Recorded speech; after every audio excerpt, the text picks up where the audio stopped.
गरीब लड़की का जादुई सब्जियों का गांव। नीलमपुर गांव में सोम्या अपने पिता जगमोहन के साथ रहा करती थी।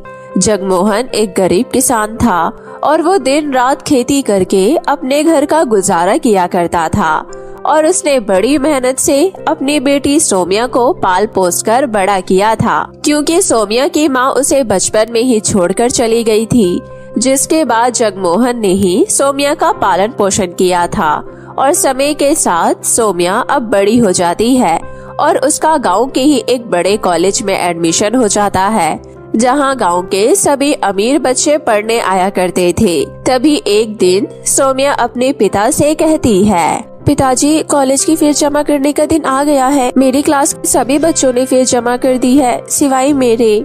मुझे पता है बेटी, लेकिन तू मुझे थोड़ा समय और दे दे, मैं जल्दी कहीं से पैसों का इंतजाम करता हूँ। ठीक है पिताजी। इतना कहकर सोम्या उदास होकर अपने कमरे में चली जाती है और अपनी माँ की तस्वीर के आगे रोते हुए कहती है, माँ, काश आज आप हमारे साथ होती तो पिताजी को अकेले इतना सब कुछ सहना नहीं पड़ता। वो दिन रात मेरे लिए कितने मेहनत करते हैं। पता नहीं भगवान कब हम गरीबों के घर में खुशियाँ लाएंगे। इतना कहकर सोम्या रोते हुए सो जाती है और अगले दिन सोम्या जब फिर से कॉलेज जाती है तो उसके प्रोफेसर उससे कहते हैं, अरे सोम्या, क्या तुम आज भी अपनी फीस लेकर नहीं आई हो? एक्चुअली सर, आप मुझे थोड़ा सा समय और दे दीजिए, मैं कुछ दिनों में अपने कॉलेज की फीस जमा कर दूंगी। देखो सोम्या, ये कॉलेज है, कोई सरकारी स्कूल नहीं जहाँ तुम फ्री में पढ़ सकती हो। और मुझे तो ये बात समझ में नहीं आती कि जब तुम लोग कॉलेज की फीस भर ही नहीं सकती हो तो फिर इतने बड़े कॉलेज में एडमिशन क्यों लेती हो। प्रोफेसर की बात सुनकर सभी बच्चे सोम्या पर हंसने लगते हैं और बेचारी सोम्या आंखों में आंसू लिए सर झुकाए खड़ी रहती है। तभी प्रोफेसर फिर से कहते हैं, सोम्या, मुझे नहीं पता तुम्हारे घर के क्या हालात है, लेकिन तुम्हारी वजह से हम कॉलेज के रूल्स नहीं बदल सकते, इसलिए मैं तुम्हें सिर्फ कल का टाइम दे रहा हूँ। अगर तुमने कल फीस जमा कर दी तो ठीक है, वरना तुम्हें ये कॉलेज छोड़कर जाना होगा।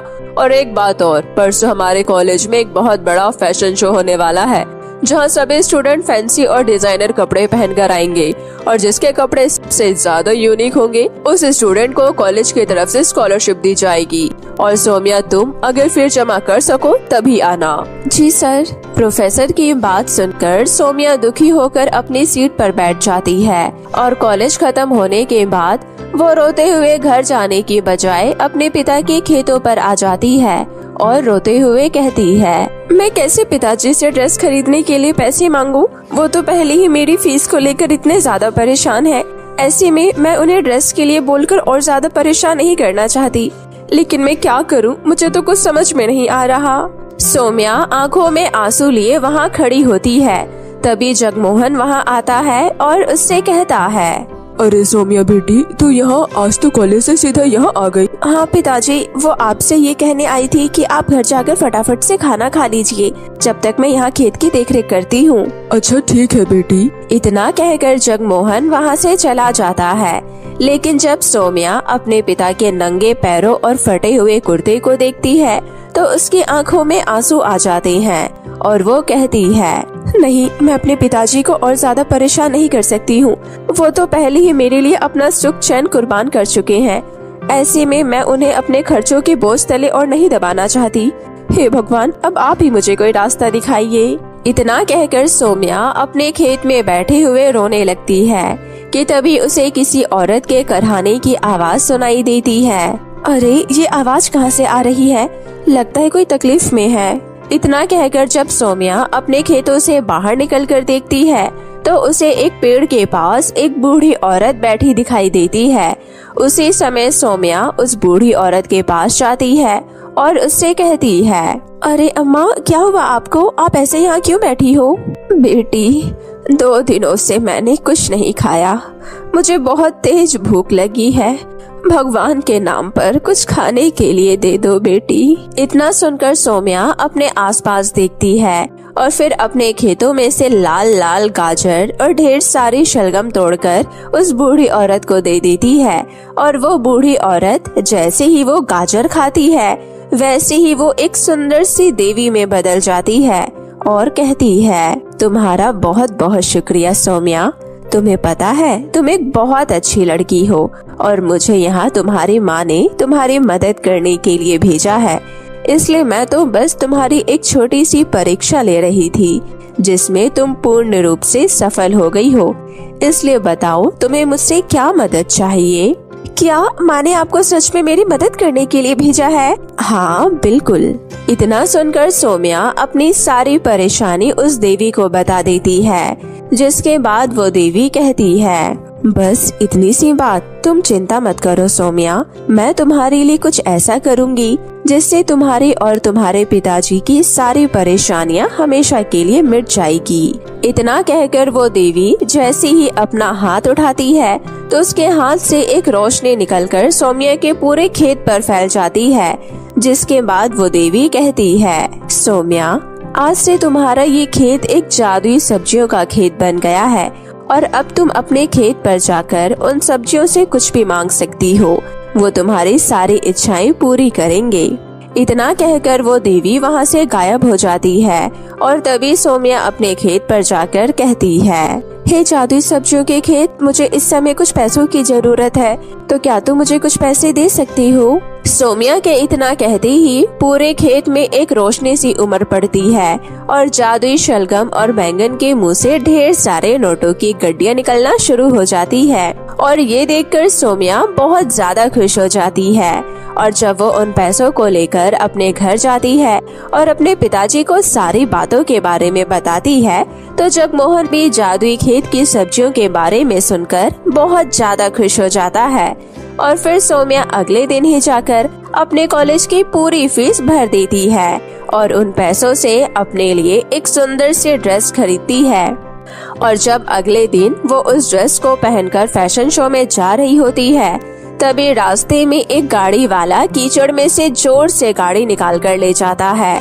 उसी समय कीचड़ के सारे छींटे सौम्या के ड्रेस पर पड़ जाते हैं और उसकी पूरी ड्रेस खराब हो जाती है और ये देखकर सौम्या को मेरी तो पूरी ड्रेस खराब हो गई, अब मैं फैशन शो में क्या पहनकर जाऊंगी? ये सोचकर सौम्या की आंखों में आंसू आ जाते हैं और वो रोते हुए फिर से अपने जादुई खेतों की सब्जियों के पास पहुंच जाती है और उनसे मदद मांगते हुए कहती है, हे मेरी जादुई सब्जियों, मुझे फिर से तुम्हारी मदद की जरूरत है। देखो मेरी पूरी ड्रेस खराब हो गई, तो क्या तुम मुझे एक नई ड्रेस लाकर दे सकते हो? क्यों नहीं सौम्या, हम अभी तुम्हारे लिए कुछ करते हैं। इतना कहकर सारी सब्जियां एक साथ हवा में उड़ने लगती है और आपस में जुड़ने लगती है और देखते ही देखते सब्जियों का बहुत ही सुंदर गाउन बनकर तैयार हो जाता है और ये देखकर सौम्या बहुत ज्यादा खुश हो जाती है। फिर वो फटाफट से जादुई सब्जियों का गाउन पहनकर अपने कॉलेज जाती है, जहाँ हर किसी की नजर सिर्फ सौम्या के ड्रेस पर ही होती है और सौम्या वो फैशन शो जीत जाती है और उसे कॉलेज की तरफ से स्कॉलरशिप भी मिलती है, जिसके बाद सौम्या अपने पिता के साथ एक हंसी खुशी जीवन जीने लगती है और अब उसकी जिंदगी में जादुई सब्जियों की वजह से किसी भी चीज की कोई कमी नहीं होती है और वो खुशी खुशी रहने लगती है। गरीब दर्जी माँ की 3 बेटियों की लंबी सुनहरी चोटी। ये कहानी है मीना नाम की एक गरीब दर्जी की, जो अपनी 3 बेटियों के साथ एक छोटी सी झोपड़ी में रहती थी और अपने पति के देहांत के बाद घर की सारी जिम्मेदारी मीना के कंधों पर आ जाती है और मीना अपना घर चलाने के लिए सिलाई का काम करना शुरू कर देती है। लेकिन उसकी गरीबी की वजह से उसे बहुत कम लोग कपड़े सिलवाया करते थे और उसे बदले में बहुत कम पैसे भी देकर जाया करते थे और उसी से जैसे तैसे करके मीना अपनी बेटियों को 2 वक्त की रोटी खिला पा रही थी। लेकिन मीना की तीनों बेटियों की एक खास बात थी कि उसकी तीनों बेटियों के बाल बहुत ही ज्यादा लंबे और सुनहरे थे, जिसकी वजह से गांव के सभी लोग उसकी बेटियों के लंबे बाल देखकर उसे जला करते थे। ऐसी ही आज भी जब मीना कपड़े सिल रही होती है, तभी उसकी सबसे छोटी बेटी पायल उसे कहती है, माँ आप कब से सिलाई कर रही हो, अब बस भी करो ना माँ, बाकी के कपड़े आप बाद में सिल लेना, वरना हम लोग मुखिया जी के यहाँ महाभोज पर देर से पहुँचेंगे तो कहीं हमें वहाँ पर खाना ही ना मिले, इसलिए जल्दी चलो ना माँ, मुझे बहुत तेज भूख लग रही है। बस मेरी बच्ची, थोड़ी देर और, मैं बस जल्दी से ये ब्लाउज पूरा कर लूँ फिर चलेंगे। इतना कहकर मीना जल्दी जल्दी मशीन चलाकर सिलाई करने लगती है कि उसी बीच मशीन की सुई मीना के हाथ में चुभ जाती है और उसके हाथ से खून निकलने लगता है। उसी समय पायल कहती है, अरे माँ, क्या हुआ आपको? आप ठीक तो हो ना? हाँ मेरी बच्ची, मैं ठीक हूँ, तुम चिंता मत करो। इतना कहते हुए मीना अपनी बेटी से अपना दर्द छुपाते हुए साड़ी से अपना खून पोंछ लेती है और कुछ देर बाद वो अपनी बेटियों को आवाज लगाते हुए कहती है, अरे काजल, प्रीति, पायल, कहाँ हो तुम लोग? जल्दी इधर आओ, चलो चलते हैं। अपनी माँ की आवाज सुनकर तीनों बेटियां कमरे से बाहर आती है। उसी समय उसकी दूसरी बेटी प्रीति कहती है, लेकिन माँ, क्या हम मुखिया जी के घर पर ये फटे पुराने कपड़े पहनकर दावत खाने जाएंगे? ये तो बहुत ही ज्यादा फट चुके हैं। प्रीति की बात सुनकर उसकी बड़ी बहन काजल कहती है, कोई बात नहीं प्रीति, भला वैसे भी इतनी भीड़ में हमारे कपड़े कौन देखेगा? और माँ तो हमारे लिए वैसे भी दिन रात इतनी मेहनत करती है, लेकिन फिर भी उनके पास इतने पैसे नहीं है कि वो हमारे लिए कोई नए कपड़े खरीद सके। अपनी बेटियों की बातें सुनकर मीना की आंखों में आंसू आ जाते हैं और वो अपने आंसू पोंछते हुए कहती है, अरे मेरी बच्चियों, माना कि तुम लोगों के पास नए कपड़े नहीं हैं, लेकिन तुम लोगों के ये लंबे सुनहरे बाल भी किसी से कम नहीं है। इसलिए अभी देखना, मैं तुम लोगों की इतनी सुंदर चोटियां बनाऊंगी, फिर मेरी बेटियां भी किसी राजकुमारी से कम नहीं लगेगी। इतना कहकर मीना अपनी तीनों बेटियों की सुंदर सुंदर चोटी बनाती है और कहती है, अब देखो मेरी तीनों बेटियां कितनी सुंदर लग रही है अपनी इन लंबी चोटियों के साथ। और भला पूरे गांव में मेरी बेटियों की जैसी लंबी चोटी क्या किसी की है? इतना कहकर मीना अपनी तीनों बेटियों को लेकर मुखिया जी के यहाँ चल रहे दावत पर जाती है और दावत में तरह तरह के पकवान देखकर मीना की तीनों बेटियां बहुत ज्यादा खुश हो जाती है, क्योंकि उन्होंने कभी भी इतना स्वादिष्ट खाना नहीं खाया होता है। उसी समय उसकी छोटी बेटी पायल कहती है, प्रीति दीदी, देखो तो यहाँ पर कितना सारा स्वादिष्ट स्वादिष्ट खाना रखा हुआ है, मैं तो आज पेट भर के खाऊंगी। इतना कहकर वो तीनों बहनें जैसे ही प्लेट उठाने जाती है, उसी समय मुखिया वहाँ पर आता है और उसकी बड़ी बेटी की चोटी खींचते हुए कहता है, अरे तुम मनहूसों को किसने कहा मेरी दावत में आने के लिए? बड़ी आई मेरे घर में दावत खाने वाली। मुखिया काका, छोड़ दीजिए मेरी बहन को। इतना सुनकर मुखिया मीना की बड़ी बेटी की चोटी खींचते हुए उसे घर से बाहर निकालने लगता है कि तभी मीना आंखों में आंसू लिए कहती है, अरे मुखिया जी, ये आप क्या कर रहे हैं? छोड़िए मेरी बच्ची के बाल को। अरे आपको जरा सी भी दया नहीं आई इन मासूम बच्चियों के बालों को खींचते हुए? अच्छा, तो इन मनहूस बच्चियों के साथ साथ उसकी माँ भी यहाँ आई है, तभी तो मैं कहूँ कि इन दो कोड़ी की बच्चियों में इतनी हिम्मत कहाँ से आई कि मेरे घर में घुस गई। बस करिए मुखिया जी, पहली बात तो ये कि मेरी बेटियां मनहूस नहीं है, तो आप इन्हें बार बार मनहूस कहना बंद करिए। और रही बात आपके घर में घुसने की, तो आपने इस दावत पर पूरे गांव को न्योता दिया था, तो हमें लगा शायद हम भी इस गांव का हिस्सा है, बस इसी वजह से हम भी इस दावत में आ गए। अरे हाँ हाँ, क्यों नहीं, मेरा दिमाग खराब है ना, जो मैं तुझ जैसे गरीब दर्जी को अपने घर के दावत पर न्योता दूंगा। और मैं तुझे क्या कह रहा हूँ, तू तो खुद अपनी बच्चियों की तरह मनहूस है, तभी तो अपने पति को जीते जी खा गई। मुखिया के ऐसे तानों को सुनकर मीना की आंखों से पानी की तरह आंसू छलकने लगते हैं, लेकिन वो कर भी क्या सकती थी, क्योंकि लोगों का तो काम ही है किसी गरीब को नीचा दिखाना। और इसी वजह से मीना अपनी तीनों बेटियों को लेकर घर आ जाती है। और रात में अपनी तीनों बेटियों के सो जाने के बाद मीना के दिमाग में मुखिया की बोली हुई वो कड़वी बातें घूम रही होती है, और वो यही सोच सोच कर पूरी रात आंखों से आंसू बहा रही होती है और कहती है, मुकेश जी, आप मुझे क्यों छोड़कर चले गए? आपके जाने के बाद मुझ पर और मेरी बच्चियों पर इन गांव वालों ने ना जाने कितने ताने मारे होंगे, और मुझ गरीब दर्जे की कोख से जन्म लेकर मेरी इन मासूम बच्चियों को भी दुख भोगना पड़ रहा है। मैं इनके लिए कुछ नहीं कर पाती। ऐसे ही कुछ ही देर में सुबह हो जाती है और मीना अपनी बड़ी बेटी से कहती है, अरे काजल बेटी, तुम जाओ जल्दी से नदी पर से पानी भर कर लाओ, मैं जब तक खाने के लिए कुछ बना देती हूँ। ठीक है माँ। इतना कहकर काजल जैसे ही नदी पर पानी भरने जाती है, तभी उसके लंबे बालों को देखकर सुनैना नाम की एक लड़की काजल से जलने लगती है और मन ही मन कहती है, पता नहीं इस गरीब दर्जी की बेटियों के बाल इतने लंबे कैसे हो गए हैं, लेकिन कोई बात नहीं, इसे तो मैं अभी सबक सिखाती हूँ। अरे तो इस नदी से पानी नहीं भर सकती है। लेकिन क्यों सुनैना दीदी, गांव के सभी लोग तो यहीं से पानी भरते हैं ना, तो मैं क्यों नहीं भर सकती हूँ? अच्छा, तो अब तो जैसे गरीब दर्जी की बेटी मुझसे जुबान लड़ाएगी, रुक जा अभी बताती हूँ तुझे। इतना कहकर सुनैना जैसे ही काजल के बालों को खींचने जाती है, वैसे ही उसका पैर फिसल जाता है और वो नदी में गिर जाती है और जोर जोर से चिल्लाने लगती है, अरे अरे कोई बचाओ मुझे, मैं डूब रही हूँ, मुझे तैरना नहीं आता है। आप चिंता मत करिए सुनैना दीदी, मैं अभी आपकी मदद करती हूँ। इतना कहकर काजल अपनी लंबी चोटी को नदी के अंदर फेंकती है और कहती है, सुनिए सुनैना दीदी, आप मेरी चोटी को पकड़कर बाहर आ जाइए। इतना सुनकर सुनैना काजल की लंबी चोटी को पकड़कर नदी से बाहर आ जाती है और इस तरह मीना की बेटियों को जब भी मौका मिलता था तो वो गांव वालों की इसी तरह मदद करती थी, लेकिन फिर भी गांव वाले उन लोगों को बुरा भला कहते थे।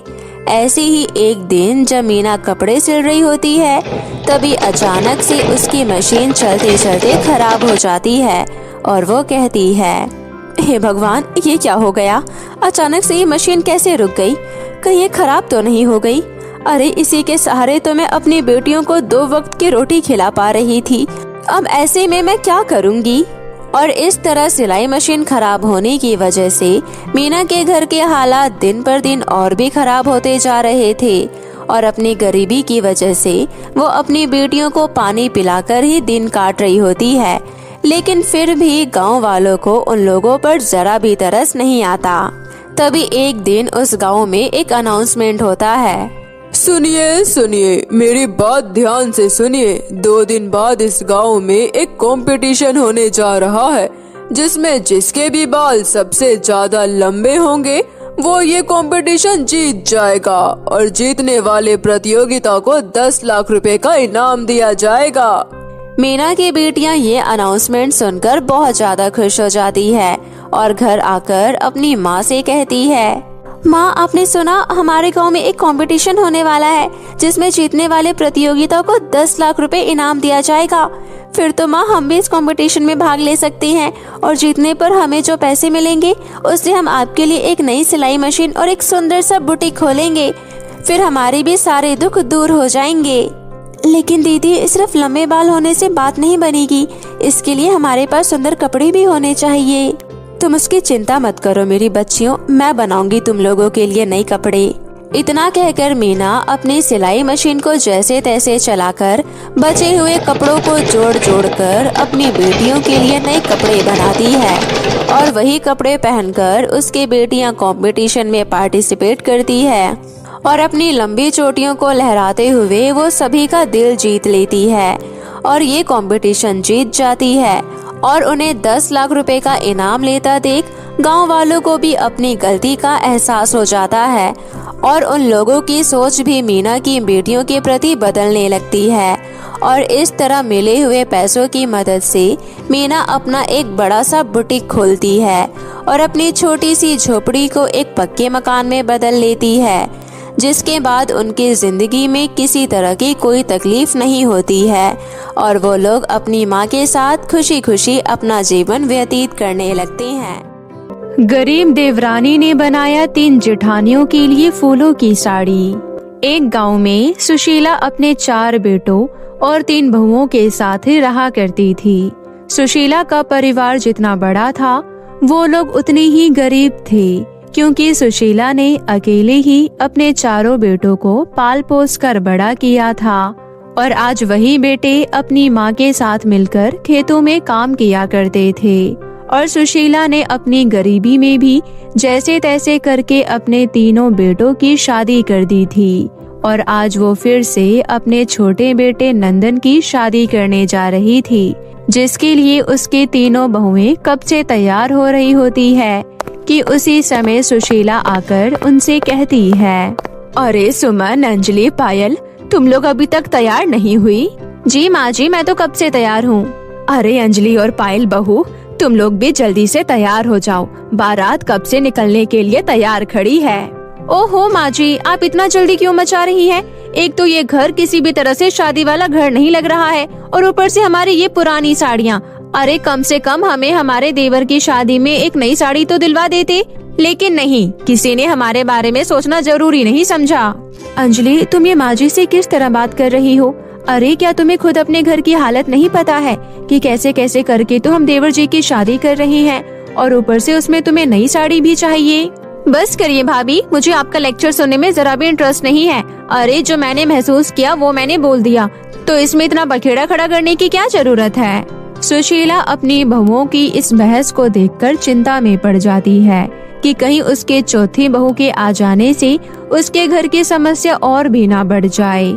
इसलिए वो चुपचाप अपनी बहुओं को समझाकर अपने बेटे नंदन की बारात लेकर दुल्हन के घर पहुंच जाती है, जहां कुसुम दुल्हन बनी अपने बगीचे के पास खड़ी होकर फूलों से बात कर रही होती है। सुनो मेरे प्यारे खूबसूरत फूलों, मेरे यहाँ से चले जाने के बाद भी तुम लोग मेरे इस बगीचों को फूलों से महकाते रहना और कभी भी मुरझाकर रूठ मत जाना। और इस तरह कुछ ही देर में कुसुम और नंदन की बड़ी ही सीधे साधे तरीके से शादी हो जाती है। क्योंकि कुसुम भी एक गरीब परिवार से थी, इसलिए वो सिर्फ अपने साथ अपनी एक पुरानी सिलाई मशीन ही लेकर आई थी। और ये देखकर उसकी जेठानी अंजलि कहती है, अरे ये क्या देवरानी जी, हमने तो सोचा था कि तुम अपने साथ कोई महंगा बेड या अलमारी लेकर आओगी, लेकिन यहाँ तो तुम अपने साथ ये टूटी फूटी सी सिलाई मशीन लेकर आई हो। भला हम लोग इसका क्या करेंगे? अपनी जेठानी अंजलि की ऐसी बातें सुनकर कुसुम को बहुत अजीब लगता है कि उसी समय सुमन अंजलि की बातों को अनदेखा करते हुए कहती है, अरे क्या बात है कुसुम, तुम्हारी शादी का लहंगा तो बहुत ही सुंदर और महंगा लग रहा है। क्या किसी बड़े मॉल से खरीदा है तुमने? नहीं नहीं जेठानी जी, ये लहंगा तो मैंने खुद ही बनाया है, क्योंकि मुझे सिलाई करना बहुत पसंद है। और रही बात इस सिलाई मशीन की, तो अंजलि भाभी, इंसान अपनी मेहनत से आगे बढ़ता है, बस उसके अंदर एक टैलेंट की जरूरत होती है। कुसुम की इस समझदारी भरी बातों को सुनकर सुशीला के मन का डर बिल्कुल खत्म हो जाता है और वो अपनी बहू का खुशी खुशी घर प्रवेश करवाती है। और ऐसे ही वक्त गुजरता रहता है कि तभी एक दिन जब कुसुम बाजार से सब्जियां लेकर घर वापस आ रही होती है कि तभी वो देखती है कि एक माली बहुत सारे फूलों के पौधे ले जा रहा होता है कि उसी समय उन फूलों में से कुछ फूलों के पौधे नीचे गिर जाते हैं। और ये देखकर कुसुम उन फूलों के पौधों को उठाकर अपने घर ले आती है और अपने घर के पीछे वाले आंगन में वो उन पौधों को लगा देती है और उनकी खूब सेवा करती है। जिसके कुछ दिनों बाद ही उन पौधों में से बहुत ही सुंदर सुंदर फूल निकलने शुरू हो जाते हैं। और ऐसे ही एक दिन कुसुम अपनी जेठानी अंजलि को अपने पति महेश से बहस करते हुए देखती है। बस बहुत हो गया आपका, अब मुझे नहीं पता कि आप कैसे लाओगे, लेकिन मुझे अपने दोस्त की शादी में जाने के लिए एक सुंदर सी साड़ी चाहिए। अरे भाग्यवान, अब मैं तुम्हें इतनी जल्दी नई साड़ी कहाँ से ला कर दूं? तुम कुछ दिन और इंतजार कर लो, जब मेरे पास पैसे आ जाएंगे तब मैं तुम्हारे लिए एक सुंदर सी साड़ी ले आऊंगा। अरे हाँ हाँ क्यों नहीं, 2 साल से तो आप यही कह रहे हो। अरे पहले तो आप मुझे चांद तारे तोड़ के लाने की बात करते थे, लेकिन अब तो तुमसे एक साड़ी तक नहीं दिलवाई जा रही है। अरे हाँ हाँ क्यों नहीं, आसमान तो मेरे बाप का है ना, जो तुम्हारे लिए चांद तारे तोड़ कर ले आऊं। इसलिए तुम अब सुबह सुबह मेरा दिमाग खाना बंद करो, मुझे खेतों पर जाने दो।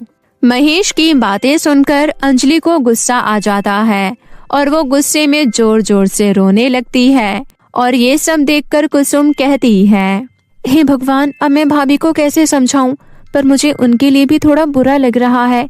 और अगर मेरे पास इतने पैसे होते तो मैं उनको एक नई साड़ी दिलवा देती, लेकिन मेरे पास तो एक फूटी कौड़ी भी नहीं है। पर हाँ, मैं भाभी के लिए फूलों की साड़ी तो बना सकती हूँ ना। आखिर मेरी ये सिलाई की कला कब काम आएगी। इतना कहकर कुसुम आंगन में से ढेर सारे फूल तोड़कर घर में ले आती है और अपनी जेठानी के लिए फूलों की साड़ी बनाना शुरू कर देती है। और फूलों के साथ साथ वो पत्तियों की मदद से एक सुंदर सा ब्लाउज भी तैयार करती है। और फिर वो फूलों से बनी साड़ी ले जाकर अपनी जेठानी अंजलि को दे देती है और कहती है, ये लीजिए जेठानी जी, आपको अपनी दोस्त की शादी में जाने के लिए नई साड़ी चाहिए थी ना, तो इसलिए मैंने आपके लिए ये फूलों से एक साड़ी बनाई है। आशा करती हूँ आपको पसंद आई होगी। अंजलि अपनी गरीब देवरानी के हाथों की बनाई हुई फूलों की साड़ी को देखकर बहुत ज्यादा खुश हो जाती है और कहती है, सच में कुसुम, तुम तो बहुत ज्यादा टैलेंटेड हो। तुमने इन फूलों की मदद से कितनी सुंदर साड़ी तैयार की है। थैंक यू सो मच कुसुम, मुझे ये साड़ी बहुत पसंद आई। अरे वाह कुसुम, तुम तो सच में कलाकार निकली। लेकिन देखो ना, हम लोगों की साड़ी भी कितनी पुरानी हो गई है, तो क्या तुम हमारे लिए भी ऐसी ही साड़ी बना सकती हो? क्यों नहीं भाभी, मैं आप दोनों के लिए सेम ऐसी ही साड़ी बना दूंगी। इतना कहकर कुसुम दिन रात एक करके अपनी दोनों जेठानियों के लिए भी फूलों की साड़ी तैयार करती है और उन्हें ले जाकर दे देती है। उसी समय सुशीला वहां आकर उससे कहती है, सच में बहू, तूने तो आते ही हमारे घर की परेशानियों को दूर कर दिया। मेरी ये बहुएं अक्सर नई साड़ियों को लेकर आपस में बहस किया करती थी, लेकिन आज तुमने इन्हें ये फूलों की साड़ी देकर इनके चेहरे पर जो खुशी लाई हो, ये देखकर मुझे भी बहुत खुशी हो रही है। और इस तरह जब भी कुसुम के जेठानी वो फूलों से बनी साड़ियाँ पहनकर कहीं जाती है, तो हर किसी की नजर सिर्फ उनकी साड़ियों पर ही होती है। और ऐसे ही एक दिन उनकी पड़ोस में रहने वाली कमला उनसे आकर कहती है, अरे क्या बात है, आजकल तो तुम लोगों की साड़ियों की बड़ी चर्चा हो रही है। आखिर कौन से मॉल से खरीद कर लाई हो? अरे नहीं नहीं चाची, ये फूलों की साड़ी हमने कहीं से खरीदी नहीं है, बल्कि हमारी छोटी देवरानी ने अपने हाथों से बनाई है। वो सच में बहुत ज्यादा टैलेंटेड है। क्या बात है, फिर तो मेरे लिए भी अपनी देवरानी से कहकर सेम ऐसी ही साड़ी बनवा दो ना। और इस तरह कुसुम के हाथों में टैलेंट होने की वजह से उसे घर बैठे ही कई सारे ऑर्डर मिलने लगते हैं। और इस तरह कुसुम अपने टैलेंट की वजह से धीरे धीरे करके अपने घर की गरीबी को दूर कर देती है और वक्त के साथ साथ उनकी जिंदगी पूरी तरह से बदल जाती है। और कुसुम की बनाई हुई फूलों की साड़ियाँ हर जगह ब्रांड के तौर पर बिकने लग जाती है। तो मेरे प्यारे दोस्तों, कैसी लगी आपको मेरी ये कहानी? मुझे कमेंट करके जरूर बताएं और इसे अपने दोस्तों के साथ भी शेयर करें। और हाँ दोस्तों, अगर आपने अब तक मेरे चैनल को सब्सक्राइब नहीं किया है तो जल्दी से नीचे लाल बटन दबाकर अभी कर ले। तो मिलती हूँ आपसे फिर किसी नई कहानी के साथ। तब तक के लिए आप अपना ध्यान रखें। बाय बाय दोस्तों।